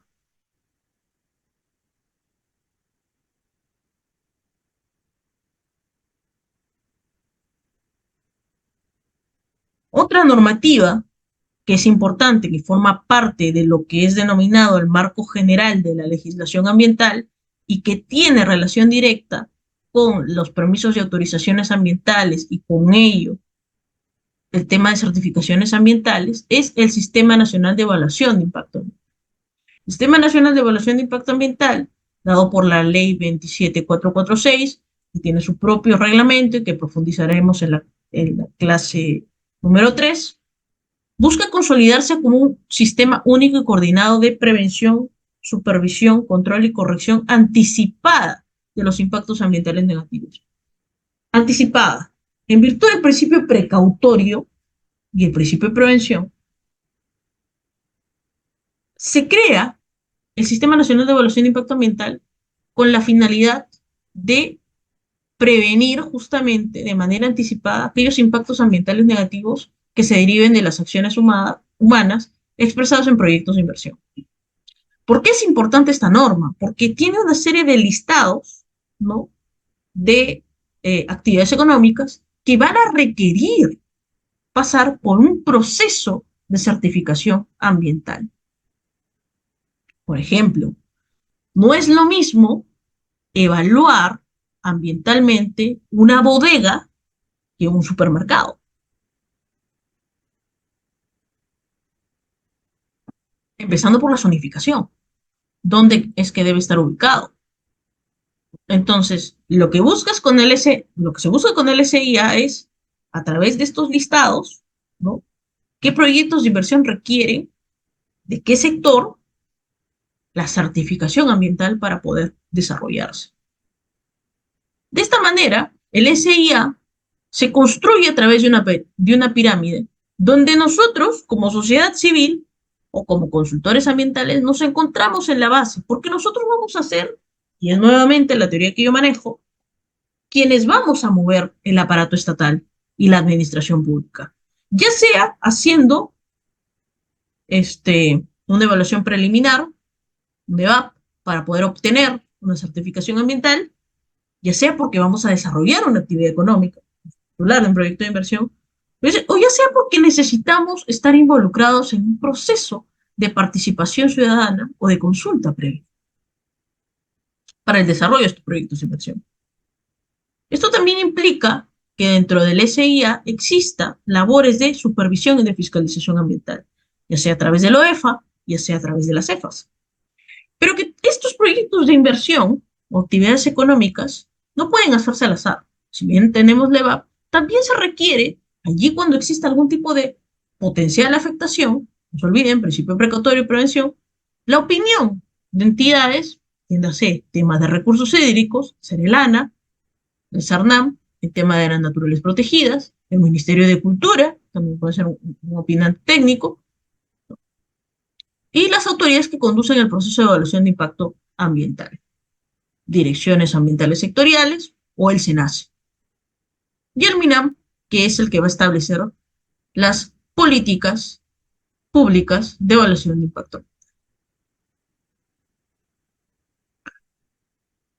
¿Cómo yo voy a categorizar los proyectos de inversión? El primer concepto que yo les enseñé en la sesión número 1 fue el concepto de impacto ambiental.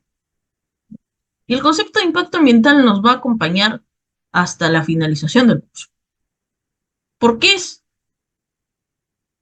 determinando qué tipos de impactos ambientales que va a corresponder en función del tipo de impacto ambiental, del grado de significancia de ese impacto ambiental, el tipo de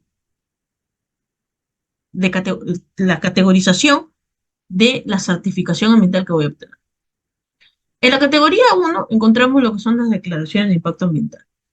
Se va a encargar se va a obtener una declaración de impacto ambiental respecto de proyectos cuya ejecución origina impactos ambientales negativos no significativos, ¿no? Aquellos proyectos que no van a causar ningún tipo de detrimento mayor en, en el ambiente.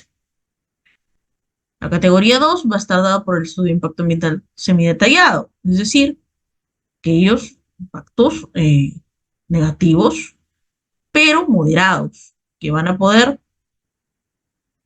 ser pasibles de medidas de mitigación frente a la actividad propuesta. Se pueden mitigar, pueden ser minimizados o en el mejor de los casos eliminados. ¿Y cómo se va a realizar ello? Pues el titular del proyecto de inversión, a través de la consultora ambiental que está desarrollando esta propuesta de certificación ambiental, va a tener que colocar allí cómo es que va a mitigar, minimizar o eliminar estos impactos ambientales negativos moderados, ¿no? Esto lo pueden encontrar en el artículo 4 de la Ley del Sistema de Evaluación de Impacto Ambiental. Y este es el más interesante, porque son los famosos estudios de impacto ambiental detallados que ve el SENACE. ¿Y por qué los ve el SENACE? Al ser proyectos de gran envergadura, sí o sí van a haber impactos ambientales negativos significativos. ¿Y esto qué significa? Yo no les voy a mentir. Actividades económicas como la minería, como hidrocarburos, como pesca industrial, como infraestructura vial, van a tener impactos ambientales negativos significativos. Es mentira si les dicen que actividades como la gran minería tienen una inocuidad en su actividad económica. Siempre van a causar impactos ambientales, por más que busquen reducirlos. Entonces, cuando se tratan de estudios de impacto ambiental detallados, el titular está obligado a adoptar medidas y buenas prácticas para prevenir, controlar, monitorear, mitigar, restaurar, rehabilitar o reparar los impactos y efectos negativos generados por su actividad. ¿Cuál es el procedimiento para la certificación ambiental? Se tiene que presentar la solicitud, se clasifica la acción, se evalúa el instrumento de gestión ambiental, Se emite la resolución y de la certificación ambiental se va a obtener un seguimiento y un control, ¿no? Que va a ser pasible de supervisión ambiental. Este es un poco el contenido de lo que debe tener la solicitud de certificación ambiental, ¿no? Las características de la acción de proyecto a ejecutar, los antecedentes, los posibles impactos ambientales, las medidas de prevención, una propuesta de clasificación acorde con las categorías establecidas por el artículo 4, DIA, IAD y SD. Esto debido a la evaluación que se ha hecho donde se va a desarrollar el proyecto de inversión, ¿no? La información contenida en la solicitud deberá ser suscrita por el proponente y tiene carácter de declaración jurada. Entonces, cuando hablamos de impactos ambientales, hablamos de que la evaluación de impacto ambiental significa un análisis sistemático, reproducible e interdisciplinario. He tenido la oportunidad de trabajar temas ambientales y de evaluación de impacto ambiental en 2 ministerios. Y la interdisciplinariedad es un factor que siempre va a estar presente. ¿Por qué? Porque esta evaluación de impacto ambiental va a ser ejercida tanto por ingenieros, por biólogos, por abogados. Entonces, en este procedimiento, en este análisis sistemático, vamos a tener que llegar a una conclusión, los profesionales que hacemos la evaluación de impacto ambiental. Esta evaluación tiene una naturaleza preventiva. O sea, nos estamos proyectando a que esta actividad económica no puede tener impactos ambientales, por lo menos significativos, si es que no existe una medida de mitigación o de reducción de los impactos ambientales. Entonces, como es una naturaleza preventiva, vemos que los impactos potenciales pueden generar algún tipo de alteración, modificación o cambio al ambiente. Entonces, se advierte ello analizando esta serie de factores físicos, biológicos, culturales, sociales y económicos. Una vez que se hace la evaluación de impacto ambiental, se va a determinar, bueno, si tiene impactos ambientales no significativos, le corresponderá la certificación ambiental de una declaración de impacto ambiental, de una DIA. Si se advierte que tiene impactos ambientales significativos moderados, será una evaluación de impacto ambiental semidetallado. Si, por otro lado, son impactos ambientales significativos, negativos significativos, procederá el estudio de impacto ambiental detallado.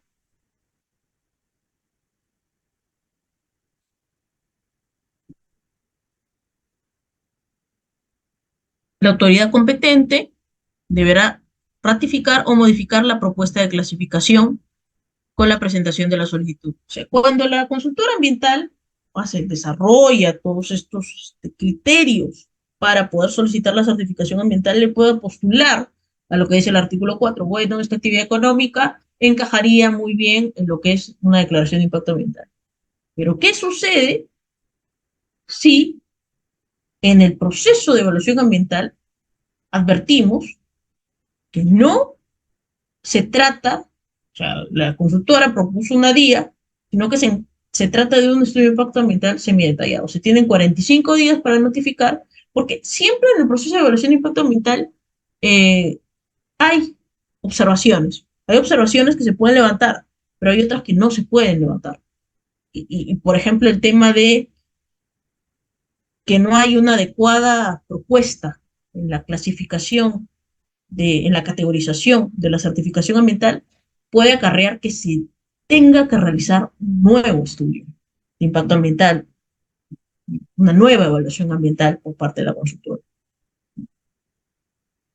Además de la clasificación que recibe la acción propuesta, la resolución de la autoridad competente deberá expedir la correspondiente certificación ambiental para el caso de la categoría 1, la evaluación de impacto ambiental.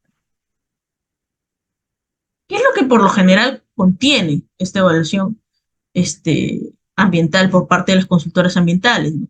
Se escribe la acción propuesta, se caracterizan los impactos negativos, se propone la estrategia de manejo ambiental, se proponen los planes de participación ciudadana, planes de seguimiento, de vigilancia y de control ambiental, la valorización económica del impacto y el resumen ejecutivo, ¿no? Una vez que se evalúa toda esta descripción del proyecto, con las opiniones técnicas requeridas. No es lo mismo desarrollar un proyecto de inversión con un área de influencia directa que no va a causar una zonificación industrial, no va a causar mayores impactos, que desarrollar un proyecto de inversión con un área de influencia en la cual se puede colocar en riesgo patrimonio arqueológico, o se puede colocar en riesgo fuentes naturales de agua, o se puede colocar en riesgo algún tipo de reserva comunal.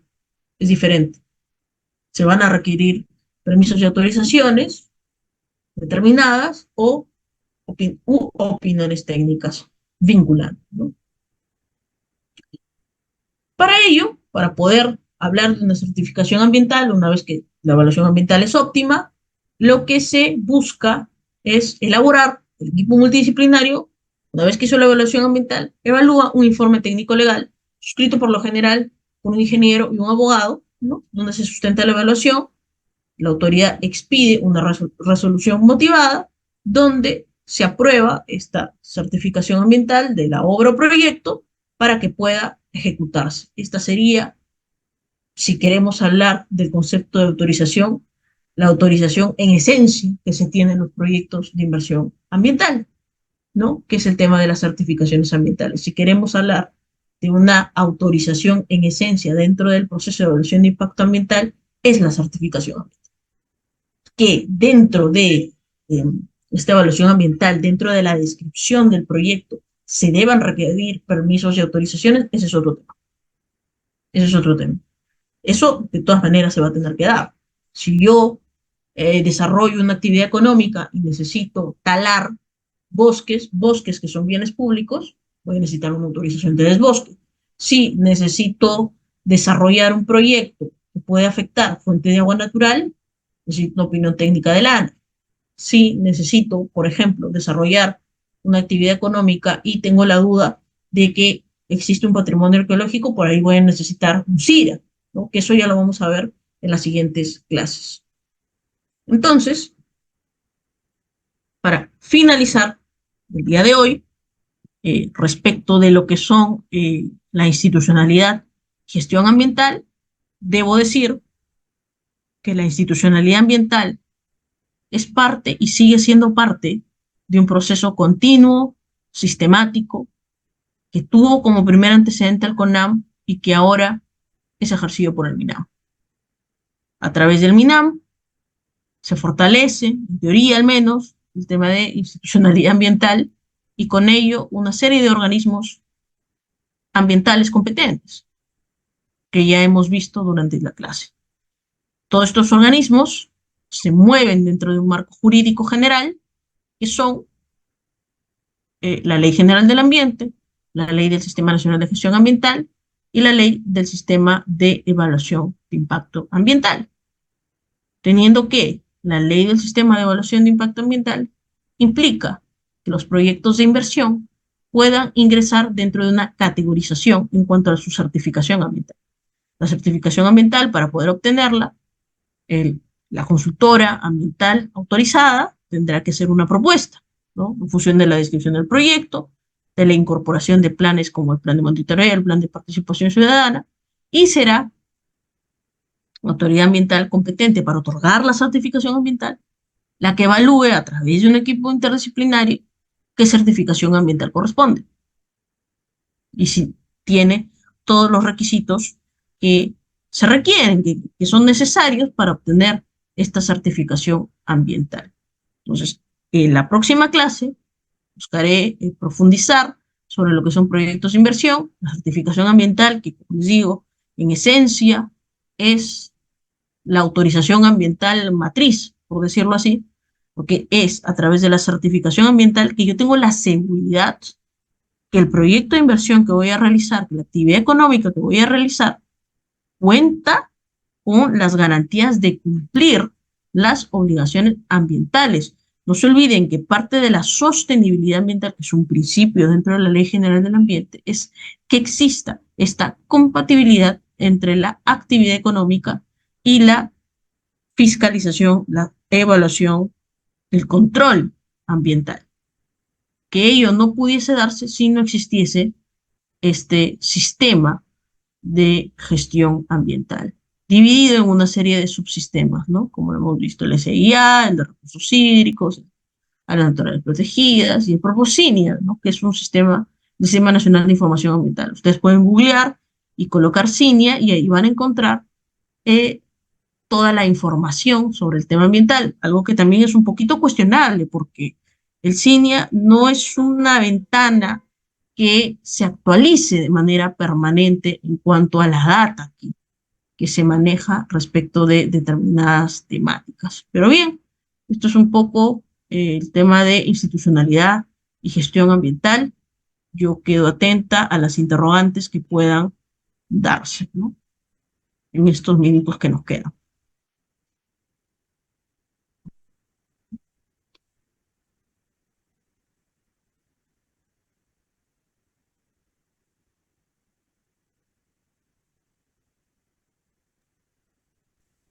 A ver, veamos, voy a leer un poco las interrogantes que hay por aquí.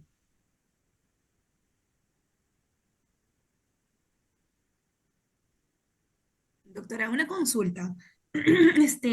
¿Los residuos asfálticos están siendo considerados como residuos peligrosos o no peligrosos? Asfálticos, residuos Así es, asfálticos, correcto. sí. Bueno, dentro de la normativa de lo que es residuos sólidos, aún siguen siendo considerados como no peligrosos. Ahora, esto es parte de lo que hemos visto durante la evolución del tema de la legislación de residuos sólidos, es que siempre hay una tendencia, ¿no? Y es parte de uno de los principios de la legislación de residuos sólidos, de la economía circular, ¿no? Como parte de la legislación de residuos sólidos, se ha planteado poder elaborar una estrategia de economía circular. Y por eso yo les mencionaba, a modo de ejemplo, de que el PRODUCE está diseñando todo, tiene en realidad normativa que diseña el, la hoja de ruta de economía circular para las MIPES, ¿no? Para el desarrollo de las actividades económicas de las MIPES. En cuanto, gracias, no sé quién habló, pero gracias por la pregunta. En cuanto al sector transportes, ¿también fiscaliza la OEFA? No, aún no, aún no. Como les digo, el tema de la fiscalización ambiental es parte de un proceso, ¿no? De traslado de competencias y al menos no está considerado todavía. Sería conveniente un cuadro de todos los sectores y las cefas que lo fiscaliza. Miren, lo que yo les puedo facilitar para las siguientes clases son unos cuadros eh, que se encuentran dentro de lo que es el sistema de evaluación de impacto ambiental, ¿no? Dentro de la misma normativa. Y yo también manejo unos cuadros en cuanto a las entidades de fiscalización ambiental, porque en realidad es bastante amplio el tema de quién fiscaliza a quién, y eso es algo que también se cuestiona en cuanto a decir que la legislación ambiental es bastante dispersa y que lo mejor es hacer un código de derecho ambiental, ¿no? Para que se pueda entender de qué va cada sector, qué fiscaliza, cuáles son las entidades perdón, cuáles son las competencias que de a poco se van trasladando. El CERFOR tiene competencias ambientales en áreas de conservación regional y áreas de conservación privada. El CERFOR tiene competencia en cuanto a las infracciones administrativas de que causen algún tipo de daño a flora y fauna silvestre.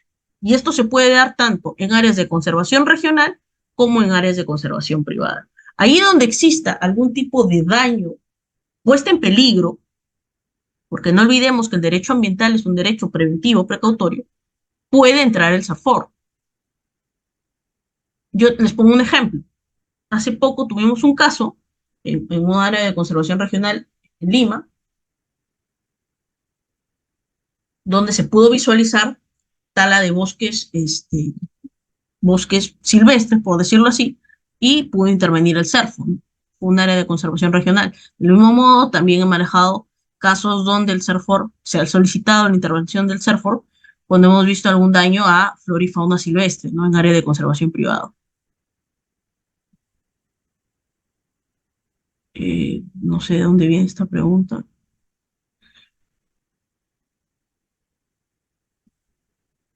Creo que por aquí ya lo respondí. En caso de ejecución, de que durante la ejecución de, en el caso de que durante la ejecución de la obra se verifique que se requiere incorporar un componente ambiental y el contratista decide incorporarla sin presentar un ITS, ¡puf!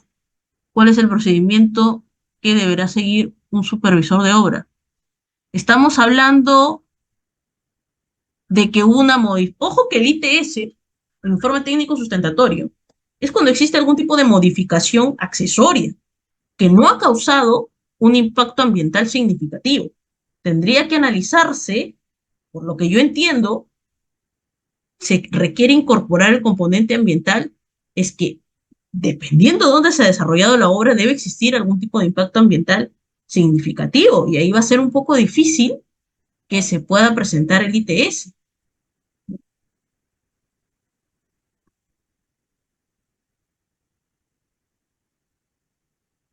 Es casi igual del costo del expediente y se trae el proyecto. Sí, por lo general, ¿cómo sería para un proyecto que en muchos casos son aperturas de trochas en las municipalidades pequeñas y con las justas tienen para pagar el expediente? Y ellos, el EVAP es casi igual del costo del expediente y ahí se traba el proyecto. Por lo general, las EVAP lo hacen consultoras que se encuentran dentro del registro de consultoras ambientales. Oh, puede poner ejemplos respecto de las denuncias ambientales, cómo debe ser elaborado y qué se tiene que poner de prueba y todo que debe considerar para que prospere. Bien, perfecto. Un ejemplo de denuncia ambiental, desde lo más simple, desde los alteraciones debido a sobrepasar ecas de ruido o contaminación ambiental. O sea, lo que debe existir siempre es una descripción clara de los hechos, no irse por la tangente. Existe contaminación ambiental porque hay una ladrillera cerca de mi casa, ¿no? Hay emanaciones de humo, hay personas que se están viendo afectadas en las vías respiratorias, ¿no? Tiene que haber una descripción clara de los hechos.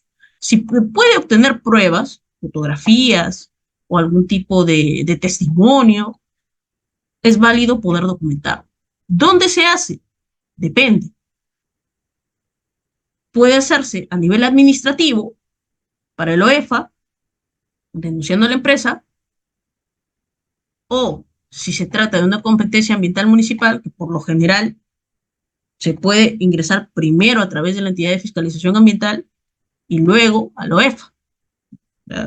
Poniendo el mismo ejemplo en el tema de la emanación de humo por una ladrillera o una cementera dentro de una zona que no es industrial, existe una mala zonificación, se puede acudir primero a la municipalidad ambiental, a la municipalidad que tiene competencias ambientales.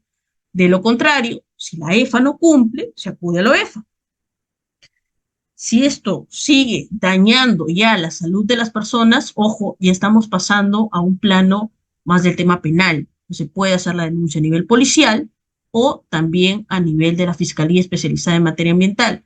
Pero ahí donde no exista Fiscalía Especializada en Materia Ambiental, se puede hacer también la denuncia a nivel de las Fiscalías de Prevención de Delito. Pero lo que yo siempre recomiendo es que se documente y que exista una narración clara de los hechos de tal manera que se pueda describir claramente cuál es el daño ambiental que se está ocasionando y quién sería la entidad responsable, ya sea que está ejecutando una acción altamente contaminante o sea por omisión, ¿no?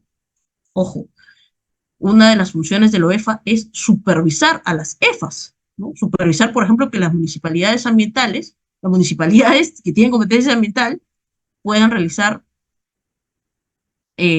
sus labores, ¿no? Adecuadamente, fiscalicen adecuadamente. EIA es un estudio de impacto ambiental, así es.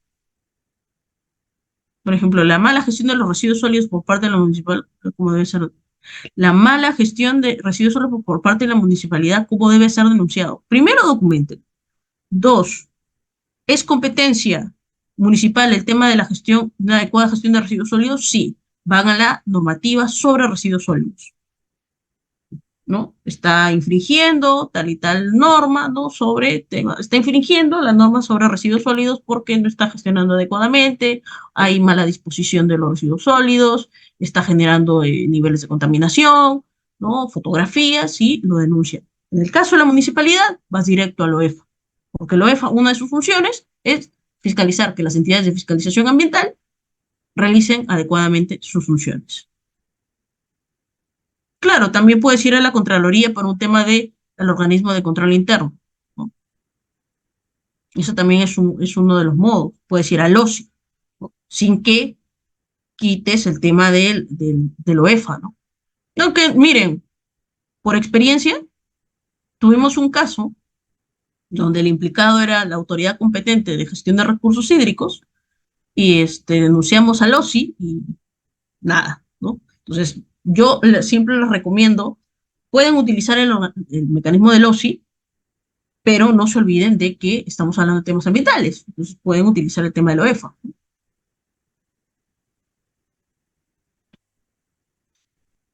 ¿Quién califica la empresa que voy a contratar? Existe un registro nacional de consultoras ambientales que está a cargo del SENACE.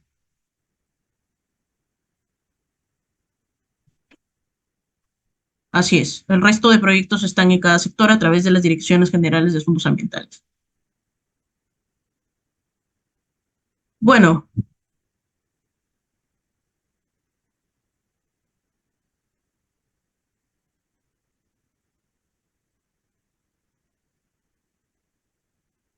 hay varias interrogantes. Este, si sigo respondiendo, nos vamos a ir hasta las 10. Entonces, en lo que yo sí considero que debe quedar muy en claro es que temas de fiscalización ambiental, en el caso de municipalidades, que es una entidad de fiscalización ambiental, pueden acudir al OEF, ¿correcto? Nada quita que puedan ir al OSI por una especie de responsabilidad funcional, ¿no? Eso también es válido. Es válido poder realizarse, ¿no? Para los proyectos pequeños, obras de colegios, ¿quiénes se encargan? No, el SENACE no, el SENACE es un tema de gran envergadura, proyectos de gran envergadura. ¿Bajo qué ministerio o entidad está el SARNAM, el Servicio de Áreas Naturales Protegidas? Es una entidad que se encuentra adscrita al Ministerio del Ambiente. Tiene un presupuesto, es una entidad autónoma, pero se encuentra adscrita al MINAM, ¿no?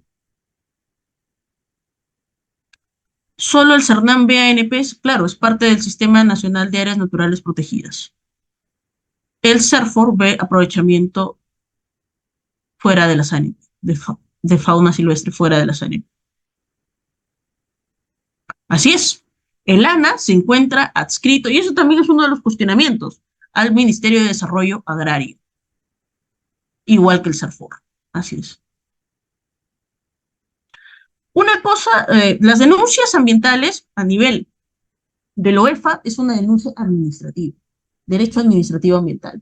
A nivel de la Fiscalía, estamos hablando de delitos ambientales, que existe un grave. Una cosa, y ahí entra el tema de la responsabilidad ambiental, el principio de responsabilidad ambiental no significa que si yo, por ejemplo, una actividad económica que no tiene certificación ambiental, es una infracción administrativa y se va a hacer pasible de una sanción con varias UITs, pero este, que el hecho que esa actividad económica se esté realizando no tenga certificación ambiental, va por un procedimiento administrativo sancionador.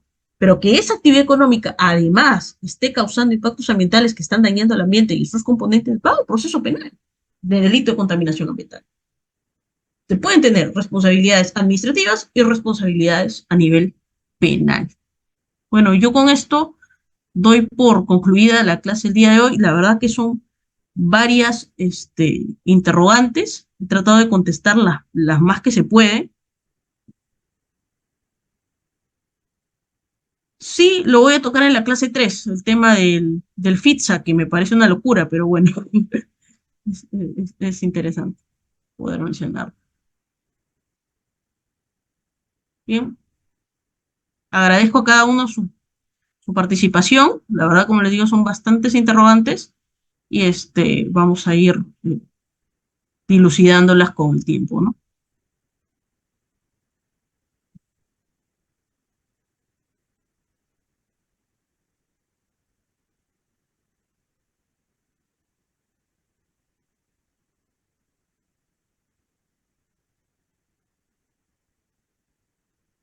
Esto me parece un interrogante muy interesante respecto de, y ya con esto me voy, de todos los problemas ambientales, los dos problemas que son el calentamiento global y el consumo, se puede denunciar a un Estado para que ejecute las medidas de control que tienen en su plan estratégico. ¡Wow!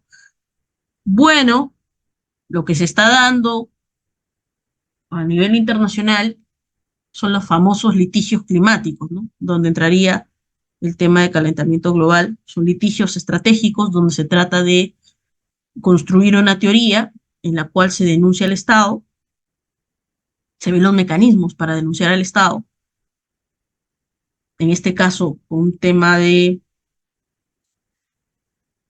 pues puede ser a nivel de la Corte Interamericana de Derechos Humanos, como ha sido el caso de Loroya, ¿no? Por afectaciones del derecho a la vida, al ambiente, a la salud, ¿no? Otros postulan poder denunciar, va a depender de cómo construyas esa teoría del caso, si lo vinculas por un tema de derechos humanos, va a ser a través de la Corte Interamericana de Derechos Humanos, podrías ahí aplicar esta figura, agotando las vías previas, ¿no? Juzgado constitucional, Tribunal Constitucional, para poder acudir a la Corte Interamericana de Derechos Humanos. Otros han buscado mecanismos también constitucionales como acciones de cumplimiento, cumplir la normativa prevista referida a la defensa del derecho a un ambiente sano y equilibrado y con nexos, por ejemplo, en el tema de calentamiento global, qué es lo que ha pasado, que no se ha cumplido la ley marco de cambio climático y su reglamento, los compromisos ambientales. Se va a depender de cómo construyas esa teoría del caso para ver en qué organismo es necesario acudir, ¿no?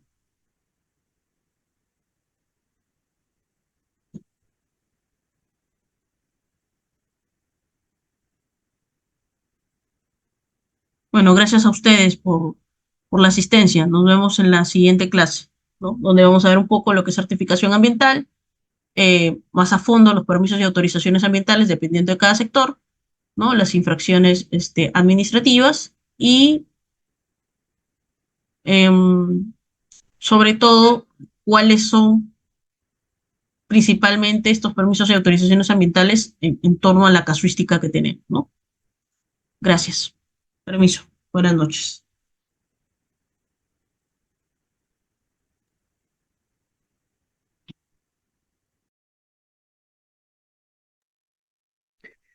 Muchas gracias, doctora Kathleen Segarra. Ya nos estaremos reencontrando en la siguiente fecha programada.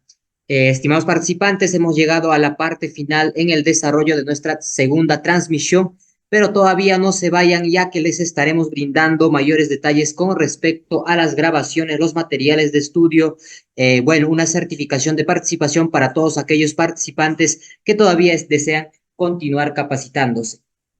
Bueno, dicho esto, permítanme compartir mi pantalla para poder proporcionarles más detalles sobre esta entrada VIP.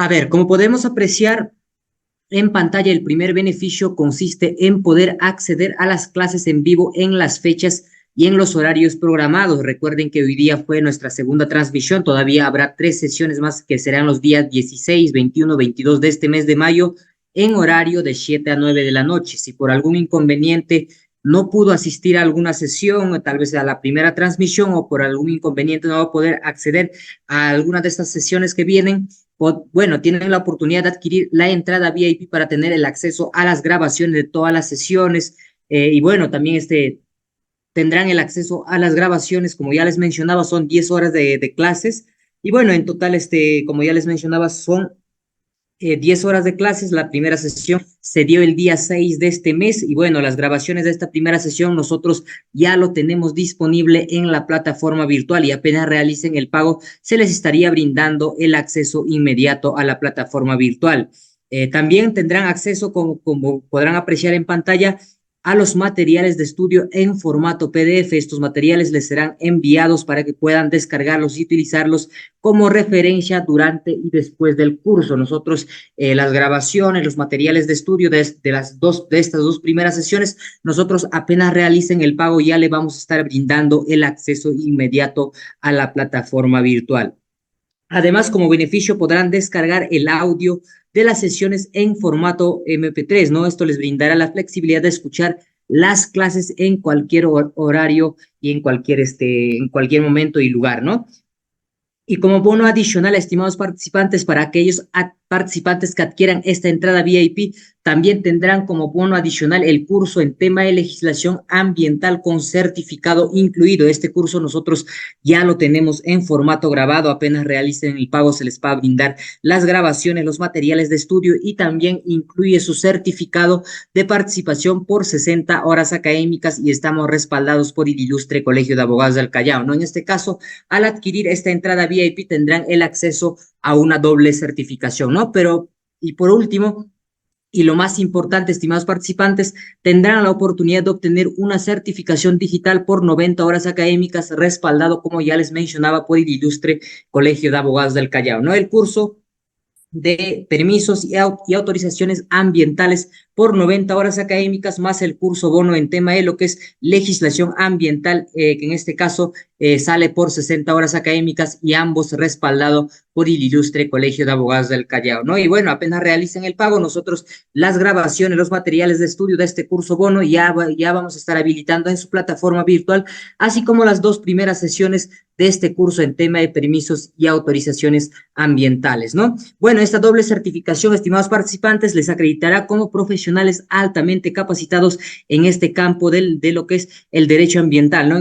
Para ser más específico, en tema de permisos y autorizaciones ambientales y el curso bono de legislación ambiental y ambos respaldados por el ilustre Colegio de Abogados del Callao, ¿no? Y bueno, esta certificación normal podrán presentar a cualquier institución, sea de entidades del Estado o entidades privadas. Dentro de un momento también nosotros les estaremos mostrando un modelo de certificado, ¿no? Para que así, para que así no tengan ningún inconveniente a la hora de presentar a estos certificados a cualquier concurso, sea de entidades del Estado o entidades privadas, ¿no? Y bueno, en cuanto al precio de esta entrada VIP, el precio de promoción es de solamente 99 soles la promoción hasta el día de hoy, ya que a partir de mañana nosotros estaremos promocionando al costo normal que va a ser de 129 soles. Recuerden que la promoción solamente es hasta el día de hoy, es su última oportunidad para acceder con esta promoción de los 99 soles, por una doble certificación, ¿no?